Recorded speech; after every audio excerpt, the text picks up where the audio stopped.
Pagbasa mula sa mga gawa ng mga apostol. Noong mga araw na iyon, sinabi ni Pedro sa mga tao, "Ang Diyos ni na Abraham, Isaac at Jacob, ang Diyos ng ating mga ninuno, ang nagbigay ng pinakamataas na karangalan sa kanyang lingkod na si Jesus.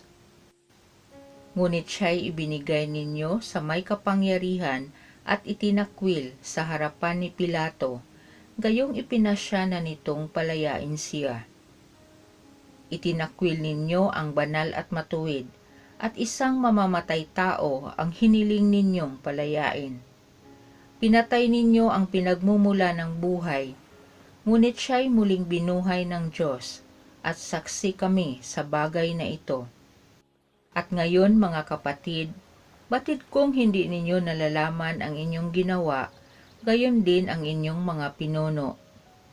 Ngunit sa ginawa ninyo'y natupad ang malaunang ipinahayag ng Diyos sa pamamagitan ng mga propeta na ang Kristo'y kailangang magbata. Kaya't magsisi kayo at magbalik loob sa Diyos upang pawiin niya ang inyong mga kasalanan." Ang salita ng Diyos.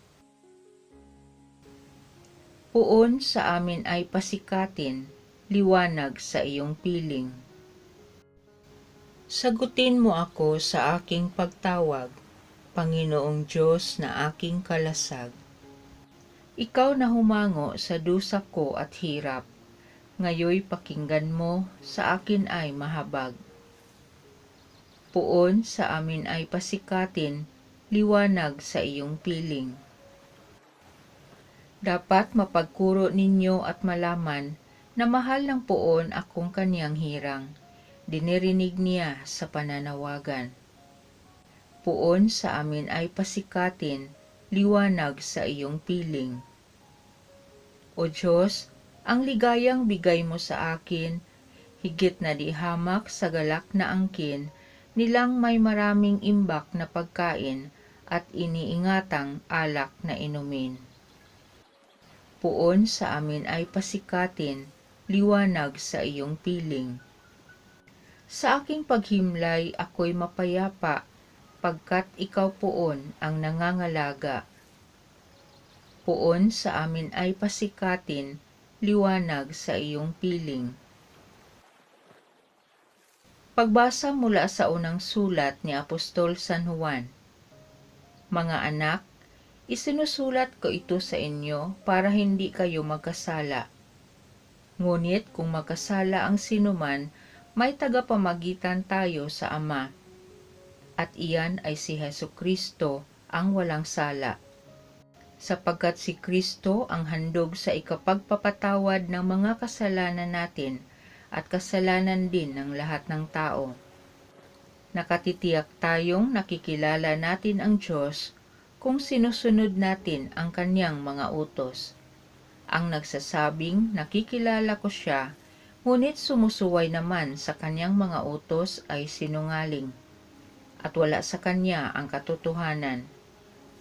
Ngunit ang tumutupad sa salita ng Diyos ay umiibig sa kanya ng wagas. Ganito natin nalalamang tayo'y nasa kanya. Ang salita ng Diyos.